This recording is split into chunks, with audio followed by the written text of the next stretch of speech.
Като един родител направо закъснях с това видео. 10 неща, които са от есенциално значение за здравето на вашите деца. Всъщност, още от първия ден трябва да започнете и трябва да знаете в дълбочина как тези неща влияят на здравето на децата ви. Тези 10 неща ще опитам да ги сумирам, защото иначе клипчето ще стане 2 часа. Но ако ви е интересно, просто цъкнете един коментар отдолу и за всяка една от тези теми ще навлезем в дълбочина. Без да се бавим повече, да започваме с първото – дишането.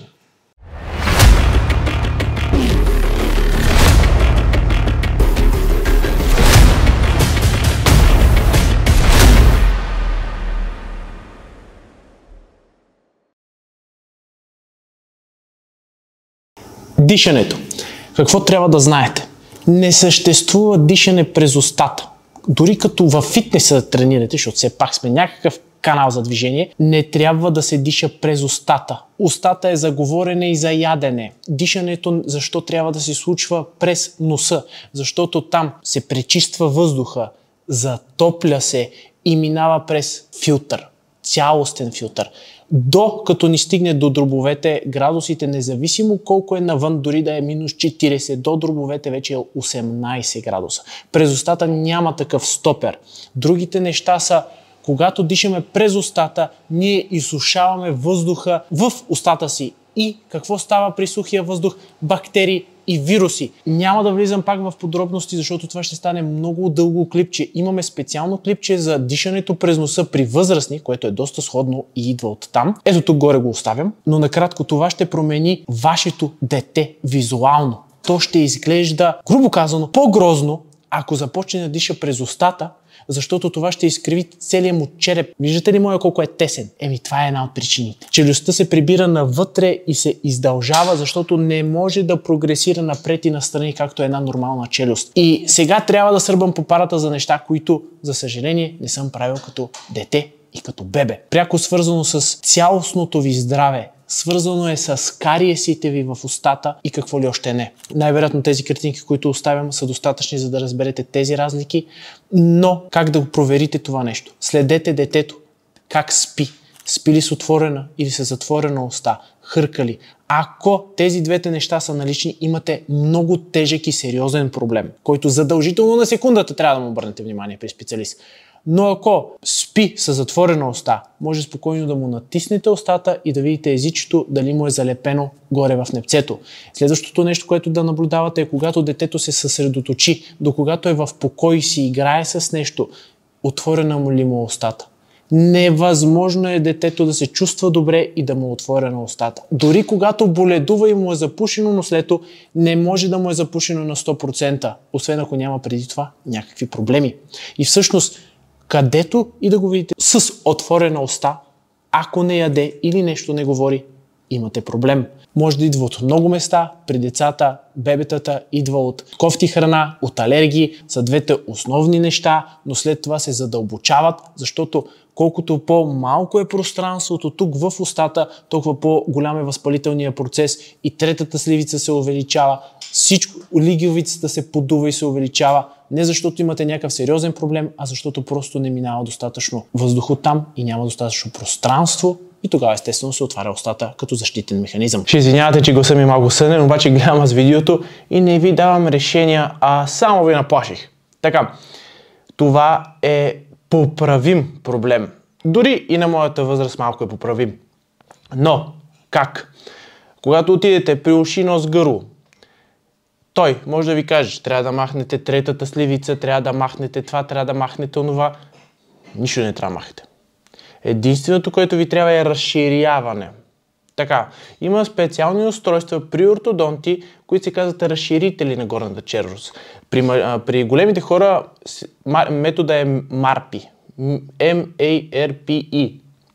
Това е неинвазивен подход, т.е. малко инвазивен подход при възрастните, а при децата е неинвазивен подход. Слага се едно апаратче, което се слага за зъбките отстрани и се разширява челюстта. На едното ни детенце сме го направили това, другите две чакат своя ред.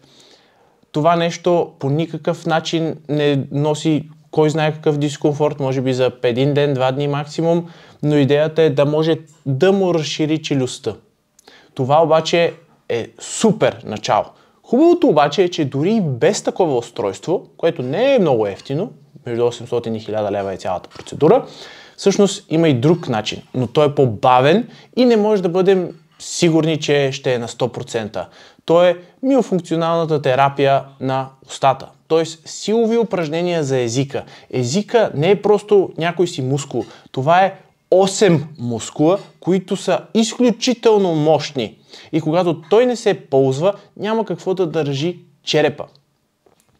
И естествено, оттам идват проблемите. Тоест, ако детето е вече на възраст, която разбира, която може да прави упражнения, т.е. 6, 7, 8 годишна възраст, това е задължителен процес. Няма значение какво се прави, трябва да изгради сила в устата, в челюстите, тук в дъвкателните мускули, в езика, за да може позицията му на устата някога да застане автоматично там, където трябва да бъде. Това е навик, неразвита мускулатура и тъй като е по-лесно да си с отворена уста или езика да ти е долу и правиш двойна гушка, така го правиш. Всичко зависи от сила. В момента, в който те изградат навиците, докато растат, т.е. до 13 годишна възраст, може те да го променят това нещо на 100%. Т.е. те могат да си развият лицето правилно и да порасте настрани и напред, където трябва. Но това отнема много енергия от страна на детето и фокус на родителите. Това не е просто "Маме, направи си упражненията". Не. Вие трябва да сте до детето, дори съветвам вие също да ги правите, защото със сигурност ви трябват, но вие трябва да сте там, трябва да му напомняте, това дете да си затваря устата, да слага езика горе. Още едно нещо като родител, което трябва да повтаряте. И дори на тях освен че повтарям, им казвам, нали знаете, че грам не искам това да го правя и че със сигурност ви е неприятно да ви дудна на главите, но трябва. За щастие, слава на Бога, чуват ме. Така, отнема време. Дори те да искат, те просто нямат навика. Трябва много фокус. Затова тези методи с разширителя на мен ми харесват, защото много бързо става и изведнъж им се отварят въздушните пътища, което прави дишането през носа много по-лесно за тях и много по-лесно да спазват "затвори си устата". Така че това са двете основни неща, които може да направите, да им дадете сила в устата и мускулатурата и да им разширите челюстта. Обаче, какво става след 13-14? Тогава имаме проблем, тъй като вече костите са сляти, споени са и много по-трудно се разширяват. Най-вероятно до 18-20 пак ще има сравнителен добър прогрес. Аз имах прогрес на 30. Но след това вече Марпи метода е 4 болта забити в непцето, за да се разшири челюстта. Не е много яко, но дори аз ще се подложа най-вероятно нещо такова, защото искам да дишам още по-добре. 2. Кърменето. Това е пряко свързано с първата точка. Кърми се до 2 години. Поне. И не защото аз го казвам така, а защото Световната здравна организация го казва това. Минимум до 2 години. Защото нещата, които получавате от млякото, ако майката се храни както трябва, нали, а не с банички и тортички, това никой не може да ви го даде. До 6-я месец се дава имунитет чрез храната. Нещо, което с тези адаптираните млека няма да стане. Колко е дълбоко си нямате на представа кърменето. Но свързаното с първа точка, имате тренировка. Първо, да преглъща правилно.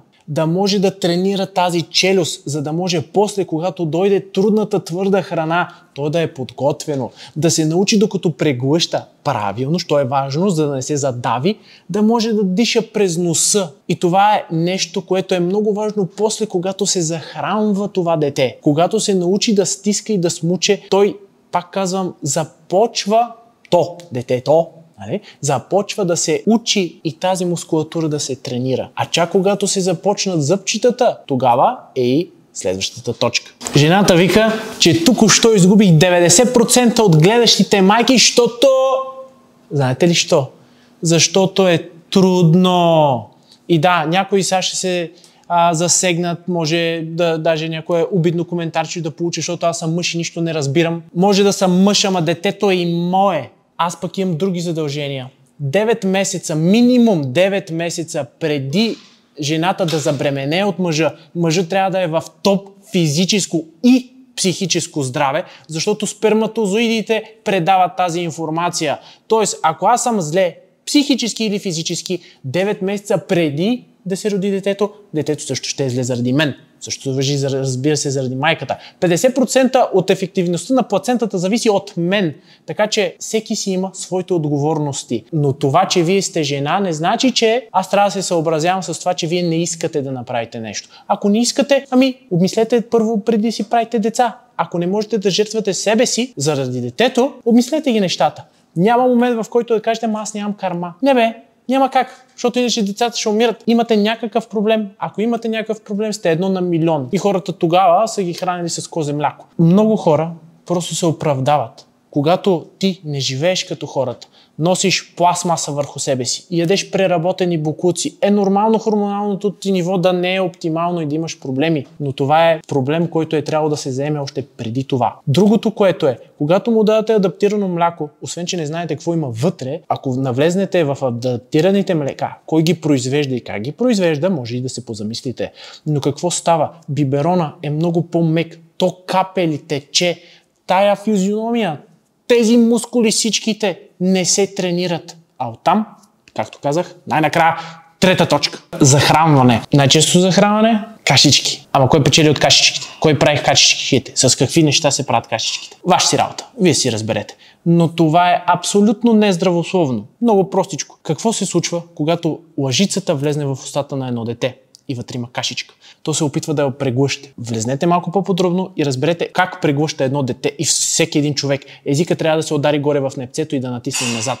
Когато има лъжица там, не се случва. Бебето бърза, бутат му се нещата в устата и то просто преглъща. Как преглъща? Естествено, каза се неправилно. И да, тук нямаме.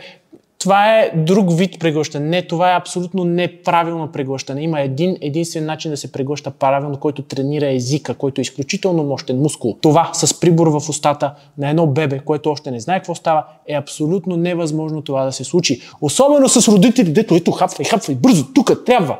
Не бе, затова е водено от бебето, защото в началото на 6-7 месец му давате нещо варено, меко. Плодове, зеленчуци, меки. За да може то само да ги вземе тези неща, да ги разгледа. В началото яденето за едно бебе не е просто да си напълни стомаха.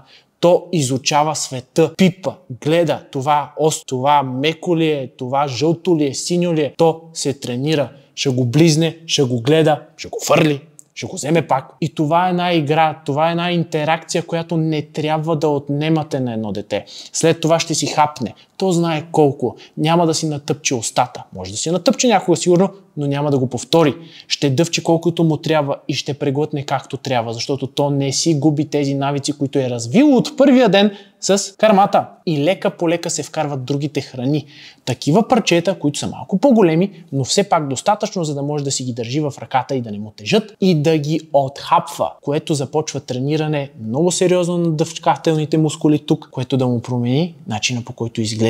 Това нещо кара детето само, затова е водено от бебето. То знае по-добре от вас кога, колко и как. Но има един проблем. Едно хранене, вместо да е 5 минути набиване с лъжицата, може да трае 30-40 минути или 1 час. И естествено, тъй като в началото е трудно и мускулите се изморяват бързо, то ще остане гладно и ще реве. И тогава се появява кармата до 2 години. Няма случайни неща. Няма да влизам повече в подробности. Ако искате цяло клипче, долу в коментарите. Четвърта точка. Всъщност, преди да продължа с четвърта точка, ако все още ти канти в главата думите ми как трябва да си в оптимално психическо и физическо здраве, за да може децата да са ти окей, цялостно, просто се позамисли за нашата академия, в която просто ще ти погледнем цялото здравословно състояние. Как сте витамините, минералите, черният ти дроб дори, функционално как се справяш и можеш ли да се движиш в пространството, дали ще можеш да тичаш по тези деца, докато въртат педалите или дали ще можеш да си там, когато искат да си играят с теб.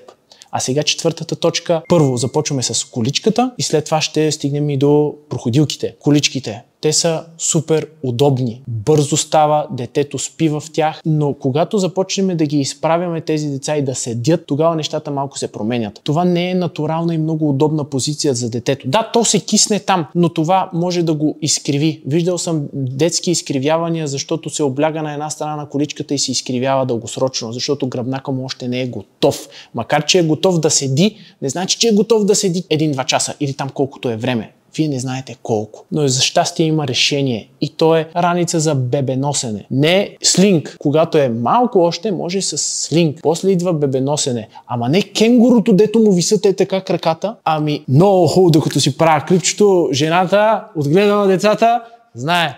Можеш слинг и до 5 годишна възраст. Но идеята е следната. Детето да е близо до теб. Доказано е, че когато детето усеща пулса, без значение на жената или на мъжа, то се успокоява и се чувства спокойно. Усеща топлина, което е много важно за стомаха му и да му помогне с преработката на храната. Помага му също и да стои изправено и в правилна позиция, докато се развива, защото кръчетата са му специално на М, което да му подпомогне на тазобедрените стави и ходенето. Гръбнака му там е много по-изправен, защото няма на къде да ходи.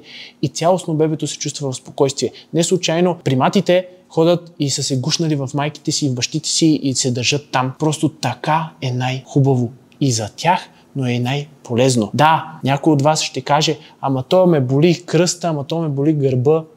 Онова сещате ли си с академии, където ви казах и 9 месеца?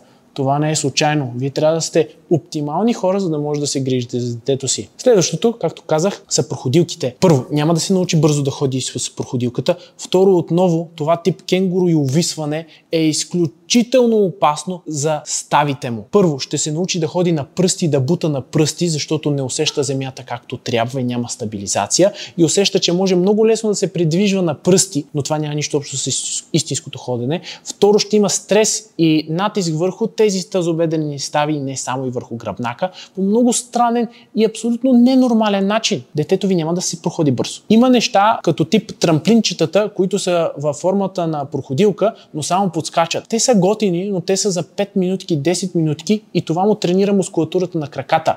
Но не стои в проходилката 2 часа да се разхожда из къщи. Ако може да пълзи.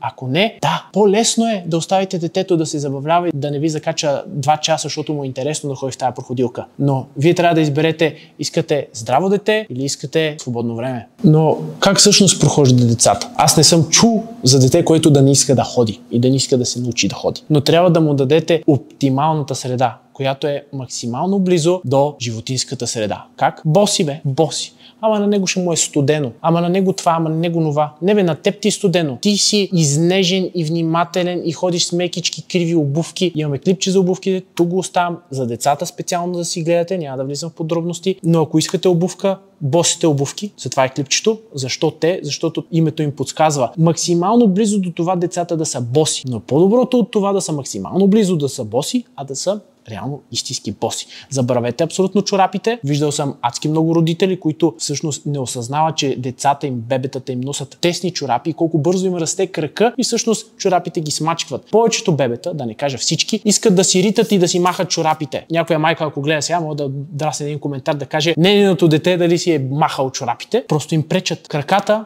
бебетата ги ползват като ръцете си. Те долу имат, казват се, проприорецептори. Усещат твърдо, остро, криво, право, всичко усещат. Казват на мозъка най-вече къде се намират в пространството, което с една странна тясна обувка, повдигната от петите на 2 см от пода, се губи. Кое значи, че буквално детето няма да стане достатъчно умно, защото нервните му връзки, невроните му няма да са толкова добре изградени. Тоест, скок, тичане, приземяване, баланс. Детето ви няма да може да ги развие оптимално, което да създаде проблеми и нежелание после да спортува, защото просто му е много трудно и не му се отдава. Не съм виждал дете, което да не му се отдава да се катери, да скача, да тича, да се бори, да се ръчка. Това само се губи, защото ние искаме да ги пазим. Не дей, там ще се удариш, не се катери. Това е номер 5-6 там следващото под точките. Не бе, оставете ги да бъдат деца, оставете ги да скачат в калта, оставете ги да се омажат. Това дете трябва да се учи, особено при момчетата. Има страшни ударни, това е допълнително, не го мисля да го казвам. На 3-та година, на 6-та година и после в пубертета има невероятни пикове на тестостерон. Детето трябва да крещи, да фърля, да блъска, защото трябва да изкара тази енергия. Не можете да очаквате едно такова дете да стои и да не мърда в час в детската градина и да си рисува спокойно. Той иска да къса, да фърля и да блъска. Това е. И трябва да го приемете като такова. При момичетата няма такива пикове и те могат да бъдат много по-уравновесени и, как да кажа, еднакви, отколкото момчетата с такива зверски пикове. Така че трябва това също да го съобразите и да не очаквате те да стоят мирно и тихо. И да си кажа, ако случайно си мислите, че количката може по-малко, колкото по-голямо става детето, толкова по-малко количка. Ако реално детето е проходило, аз забравих количката. На 10-я месец Майкъл проходи и това беше един от последните пъти, в които съм ползвал количка. Детето, шанса да се измори е много малък от ходене. Ако го болят крачетата, това най-вероятно е заради изкапаните обувки, които носи. Той иска да ходи и в най-лошия случай ще го поносите малко. Но не защото не искам повече. Носиш го само ако заспи от умора някъде. А не защото така искам. То трябва да се тренира, то трябва да знае, че трябва да ходи и много бързо ще се научи. В момента не знам дали въобще мога да смогна на тичането и на ходенето на детето си, дето е все още на 7. Нищо, че съм атлетичен, просто защото неговия капацитет на умора явно е по-голям. Така че количките не ви трябват цялостно. Но пък са много лесни. Много бързо може да отидете от точка А до точка Б, защото детето вижда: хей, мравка, това, онова, пето, го, и става много бавно. Пазаруването в магазина също. Детето иска да пипне това, да дръпне, да бутне. Другото е да си го буташ в количката. Да бъдеш родител, значи да жертваш доста пъти себе си и всъщност да осъзнаеш, че детето, всяко едно нещо, което той прави за него, е нещо ново и интересно. Вие в този магазин сте били 100 000 пъти, за него това е един нов свят с толкова много цветове, форми и хора. И той трябва да се наслади. Всяко едно излизане с детето е едно приключение и трябва да го приемете като такова. А сега следващата точка. Последни 3 неща останаха. Те са по-общи, но изключително полезни. Съветвам ви да останете до края. Първото, дрехите. Това, което аз виждам, е адското навличане на децата. Все едно ще настинат и не знам си какво. Имам един идеален пример. Някаква рускиня дошла на село тук в България, защото искала малко повече спокойствие. И на заден кадър някакви дечица, нейните най-вероятно, трички си играят по къси панталонки, голи до кръста момченцата, тя по тениска, интервюиращата с яке, зимно яке. И вика на децата там сигурно им е добре с подово отопление. Тя, какво подово? Какво отопление? В Русия е минус 20-30 градуса. Тук в България топло. Защото децата са се адаптирали към това нещо. Колкото повече ги изнежвате, толкова повече ще се разболяват, толкова повече ще им е студено и така нататък. Кръвообращението им е феноменално и те нямат нужда от каквото и да е. Въпросът е вие да ги подсигурете. Най-важното нещо е как им е тук гърба да им гледате, защото носа им е навън. Носа е нормално да е студен от време на време. Това, че му е студено нослето, не значи, че ще умре от жега, от студ. Това, че краката са му или ръчичките са му малко студени, не значи, че му е студено. На всеки един човек, не знам, пробвайте бе, излезте навън на минус 20, не носете ръкавици, ще ви е студено на ръцете. Но вие, ако сте облечени сериозно, няма да ви е студено цялостно. Ако органите на детето, всичко им е наред тук в центъра, не се притеснявайте. Може една идея да го облечете повече от вас, се казва, т.е. един кат дрехи повече от на мен. Ама аз ако съм толкова мек и изнежен, смятай детето как ще го навлека. Виждал съм лятото с пухени отделца да завива детето. Колосално е. Сигурно и вие сте го виждали. Не дейте. Дайте му дори малко повече свобода от вас. И когато порасне това дете, когато му кажете облечи се и то ви каже не ми е студено, вземете го, послушайте. Има един лав. Майката вика на детето си: облечи се, че ми е студено. Нали? Съобразявайте се с мнението на децата. Те усещат много повече от вас как се чувстват. Следваща точка. екранното време. До 2-3 годишна възраст въобще не трябва да става въпрос. Няма ползи на екранното време, освен една, че не ви занимават. Адски тежко ми е да видя някакви клипчета на бебета, които са пристрастени към телефон или някакъв екран и реват, когато им се вземе. Много е лесно да си измиеш чениите, като му пуснеш някое филмче. Много е лесно да си свършиш работата, то докато не ти скача на главата. Но на каква цена? По никакъв начин. Това няма да им помогне. Да, може да им пуснете приказка, да я слушат, ама те много па не им е интересно. По-добре е да се гушнат във вас и вие да им я прочетете. Нали, разбирате? При четенето на приказка не е за да я прочетете приказка.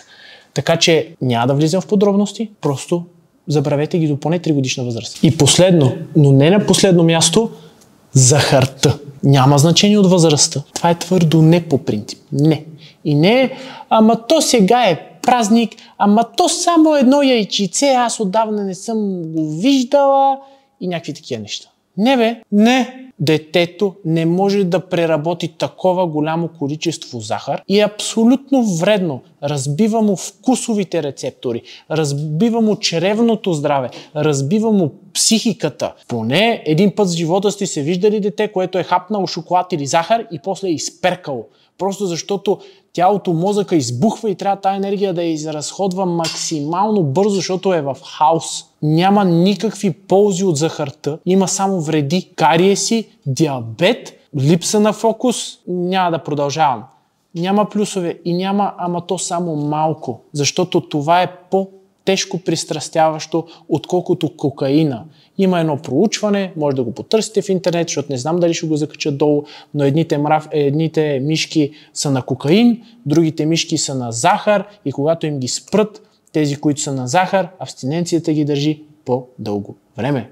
Имаше и същото едно, това със сигурност ще го линкна надолу някъде. Едни мишки, които са на захар и едни здрави мишки, които излизат на повърхността от млякото, едната за 5 секунди, а другата може и да не излезне. Не знае как да се спаси, защото захарта е счупил мозъка й. Затова, моля ви се, погрижете се поне за това. Първо за вашето здраве с Movement Academy и после за всички останали. Нали знаете, първо се слага в самолета вашата маска, а после на детето до себе си. Ако вие изглеждате и се чувствате зле, дебели, бавни и мързеливи, хора, които не обичат да четат и да се занимават с интересни неща и хобита, не може да очаквате от децата си, че ще ви слушат какво говорите и няма да ви гледат какво правите. Аз бях Ники Ценков от Movement Academy. До следващия път!